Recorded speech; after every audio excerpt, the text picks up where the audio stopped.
Olá pessoal, aqui do Nerdola Cast, aqui quem fala é o Ayrton. Hoje nesse episódio vamos falar sobre um filme dos anos 80 chamado Elvira, Rainha das Trevas. E hoje eu não estou sozinho, estou aqui com uma queridíssima amiga, a Flávia. Oi, Ayrton. Tudo bom? Tudo jóia? Eu sou publicitária, modelo, locutora e apresentadora. E é um prazer estar aqui com vocês hoje. É um prazer ter sido convidada. Obrigada. Ah, que é isso, eu que agradeço, viu? Gostaria de perguntar pra você o que você viu no filme, o que você gostou do filme e o que você achou do filme. Então, assim, a observação que eu fiz é que a personagem principal, ela demonstra uma coisa por fora que por dentro ela é o oposto, né? Ela passa uma impressão diferente do que ela realmente é, né? Quem olha pra ela numa primeira impressão acha que vai ser uma mulher vulgar, né? Uma mulher imoral, né? Mas a gente percebe que, apesar dela se vestir de uma forma bastante exótica, né? Até bem diferente dos padrões de hoje em dia, ela é até gótica, né? Pode-se dizer assim. Por dentro, ela é uma pessoa boa, né? Que não se vende em troca de benesses. Isso a gente já percebe logo no início do filme, né? Que o sonho dela é ter o musical dela na Broadway, né? E ela faz um programa para televisão de terror, né? Que dá certinho lá com o estilo dela, né?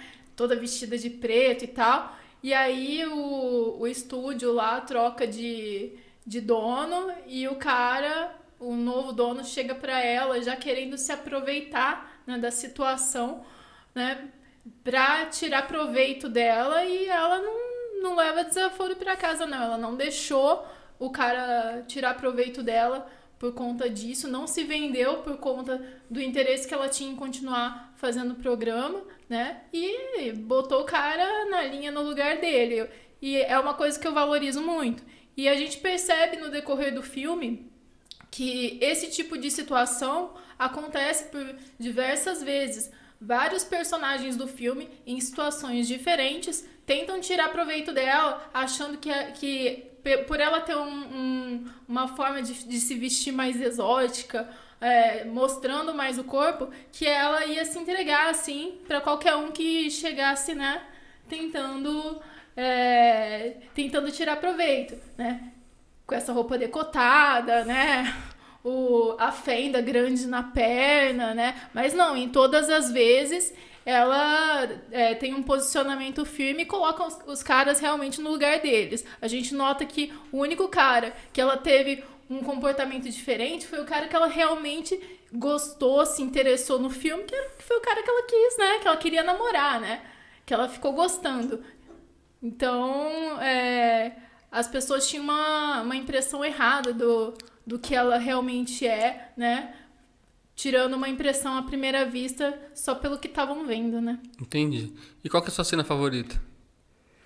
Cena favorita? Deixa eu pensar.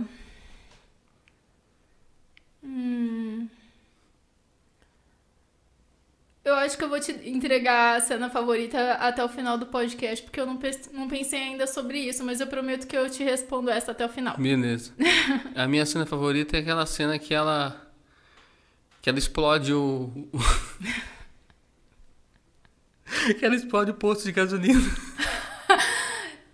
Se você for pensar, isso lembra um meme que a gente tem aqui no Brasil. Você lembra daquele meme da menina que, tipo, é uma criança, uma menina loirinha, pequena, e aí atrás tem uma casa pegando fogo? Sei. Eu acho que tem muito a ver com aquilo, né? Porque ela fala pro cara, isso pode te matar, hein?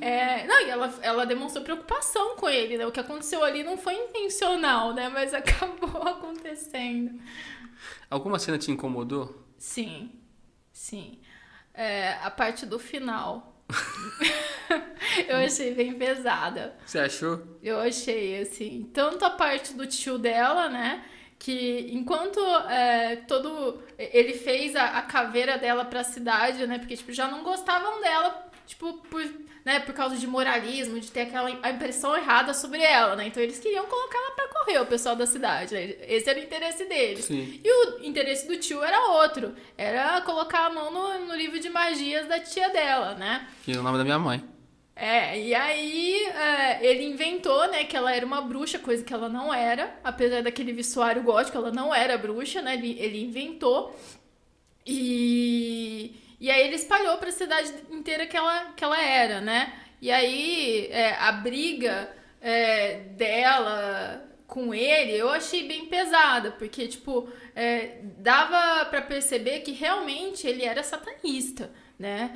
Diferente dela, que não tinha envolvimento nenhum, você percebia que ela não tinha intimidade nenhuma, nunca tinha visto aquele livro na frente, ela pegou o livro, ela achou que fosse realmente um livro de receitas, pensa bem, acabou criando um monstrinho, porque ela achou que ela ia fazer um prato pro namorado ali e tal, né? Tipo, ela não tinha noção nenhuma daquilo. Ele tinha, né? E enquanto a tia dela era uma bruxa boa, que mexia com magia branca, né?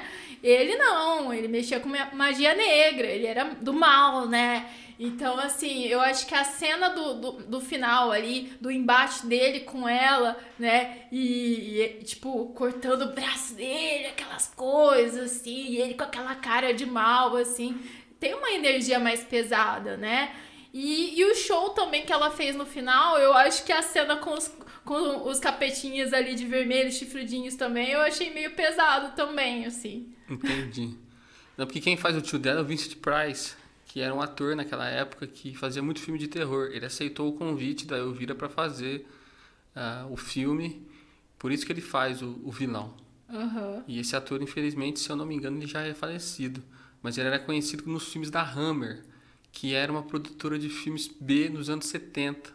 Ele, o Christopher Lee, eles faziam muitos filmes trash nesse estilo, de vampiro, de possessão. E a Elvira acabou sendo um convite para ele ali na década de 80. O filme é de 88, então ele ainda tinha um gás para dar. Dá pra perceber, assim, só de assistir que ele realmente levava jeito, que ele tinha já experiência nisso, né? Porque só de você olhar pro cara, você já percebia ali que já dava um medo, assim, só de olhar pra cara dele, né? Você falava assim, nossa, esse cara é mau, né? Sim, ele fazia isso muito bem. Então dessa vibe mesmo, pesada. Sim, os filmes que ela apresentava eram filmes B, filmes trash que passavam junto com os comentários. Ela pausava o filme e comentava em cima da cena. Ela ficava deitada em cima daquele sofá vermelho e isso era um programa que ela tinha de verdade na MTV, na década de 80. Nossa, que legal. E aí ela, com o dinheiro do programa, ela fez o primeiro filme. Esse é um filme. Tem o segundo, que chama As Loucas Aventuras de Elvira, de 2001, mas não é tão bom quanto esse. O segundo eu não cheguei a ver. O primeiro, olha, por incrível que pareça, eu acho que eu já tinha assistido de outra vez. Eu acho que quando eu era mais nova, eu devo ter assistido alguma vez na Sessão da Tarde. Sim, passava direto na Sessão da Tarde. Uhum. Porque a Globo comprou esse pacote de filmes que a Herbert Richards dublava na década de 80. Então eles repetiam exaustivamente. Sim, sim. Assim como a Lagoa Azul, né? Exatamente. E a cena do banquete? O que você achou?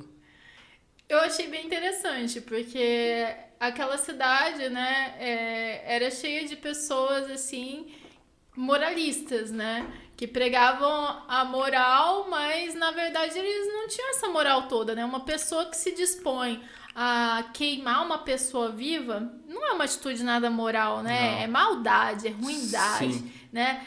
Então, assim, eles pregavam uma coisa que eles não eram. Então, aquela cena, eu achei que deu uma boa lição neles. E por incrível que pareça, não foi a intenção dela.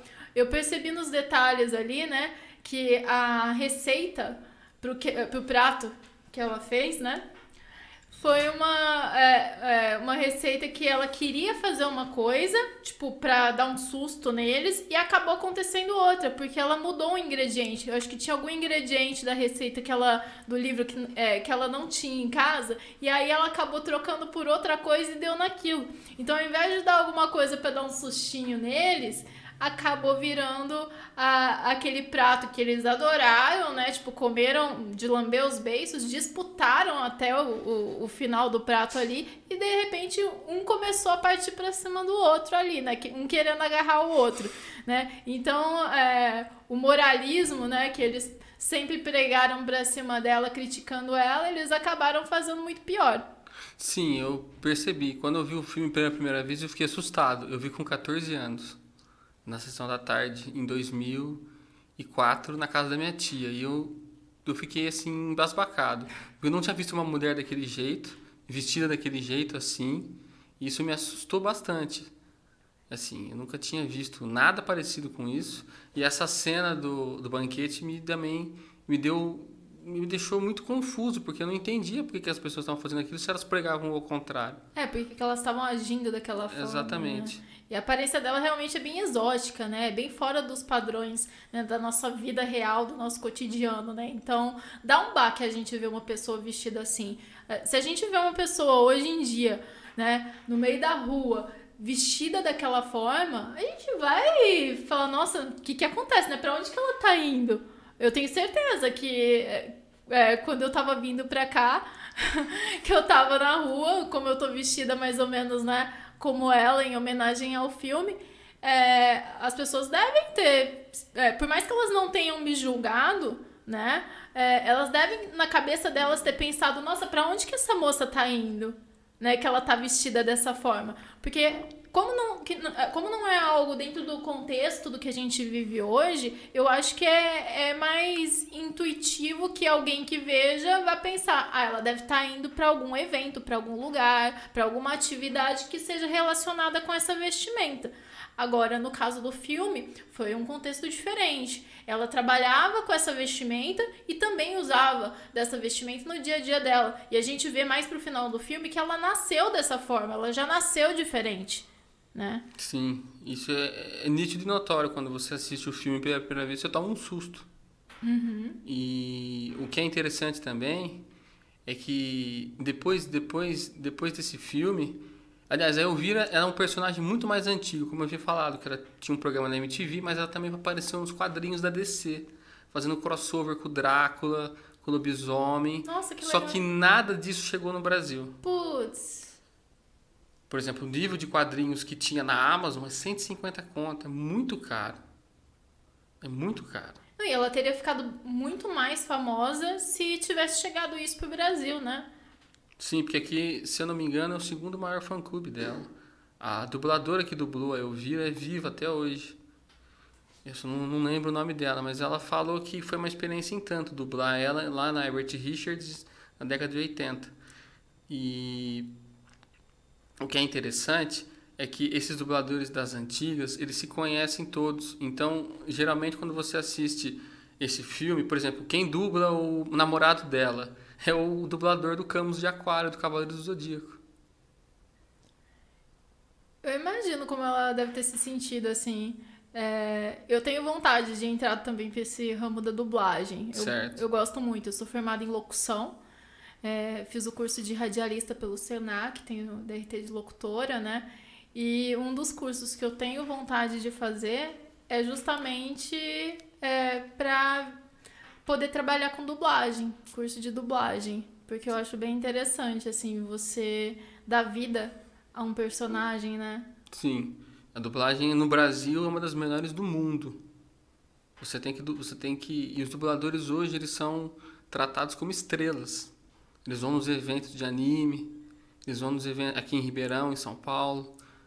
Pelo que eu tenho de conhecimento da área, se eu não me engano, tem que ter DRT de ator também. Tem. Pra poder fazer dublagem. Assim, tem casos raros, assim, de exceção. Aconteceu recentemente que a pessoa não tinha DRT de atriz, né? E ela foi convidada pra fazer a dublagem de um personagem e só por ser famosinha, assim, né? Sim, isso é terrível. É terrível. E assim, é complicado porque a pessoa que ela não é da área, ela não tem aquele profissionalismo, aquela cabeça no profissionalismo. Olha, eu vou fazer isso, é um trabalho, não é uma coisa que eu faço o que eu quiser. Não, o cliente, ele tem aquele personagem, ele te passa o que é o personagem e você tem que interpretar de acordo com o que tá ali. Isso, exatamente. Não é da sua cabeça. Se fosse pra você fazer o que você quisesse, poxa, cada um inventava a sua história, chegava lá e fazia, ou então fazia tudo no improviso. Tem um programa, né, de humor, é tudo improviso, né? Tinha. Na Bandeirantes. Mas nesse caso é diferente, né? Tipo, um filme, uma novela, uma série, né? Tem aquele roteiro, a pessoa tem que seguir de acordo com o que o autor, o diretor precisam, né? Que aconteceu, esse caso aí, foi aquela ex-BBB, esqueci o nome dela, aquela que venceu o BBB lá. Sim. E aí ela ficou, assim, putinha da vida, não sei se pode falar Pode falar. Ficou putinha, assim, porque por causa de negócio de sotaque, que pediram pra ela, interpretar a personagem, ela ia ter que neutralizar o sotaque dela.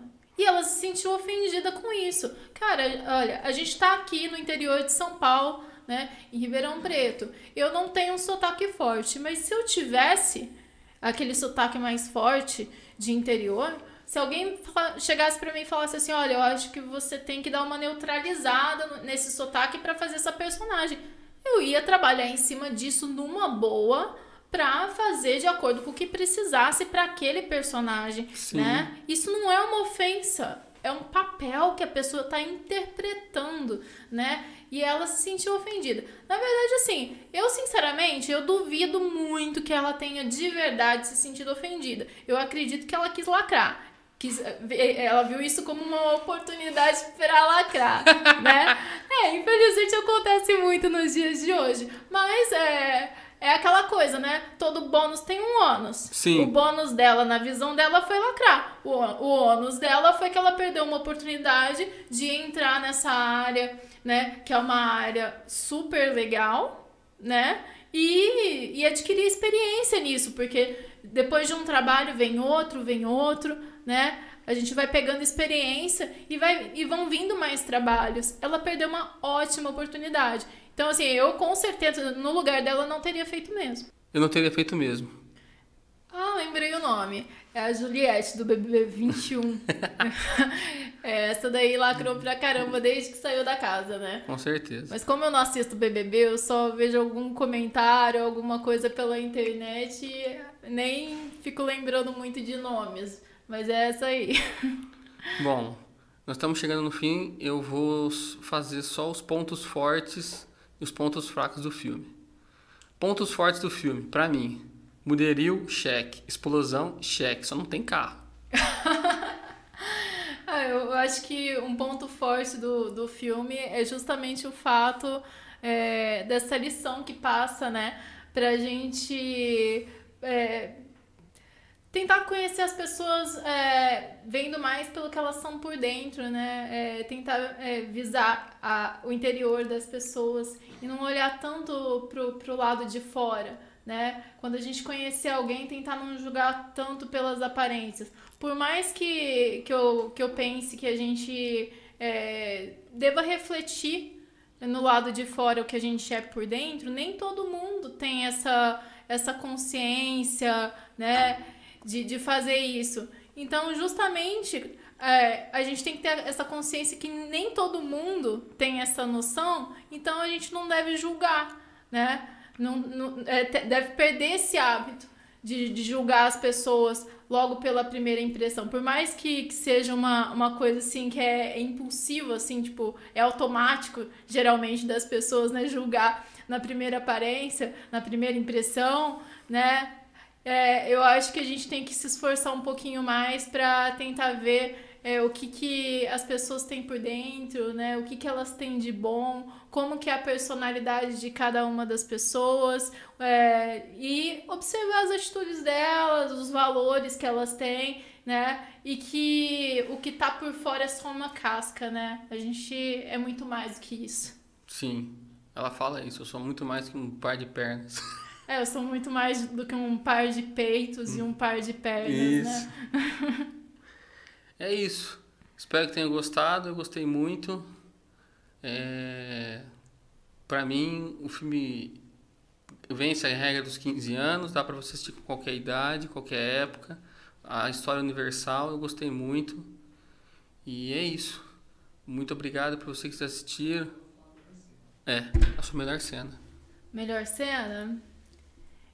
Eu acho que é justamente. Eu acho que não é uma só. Eu acho que são os pontos em que ela mostra que ela é mais do que só um par de peitos. Entendi. Bom, é isso. Muito obrigado. E até o próximo NerdolaCast.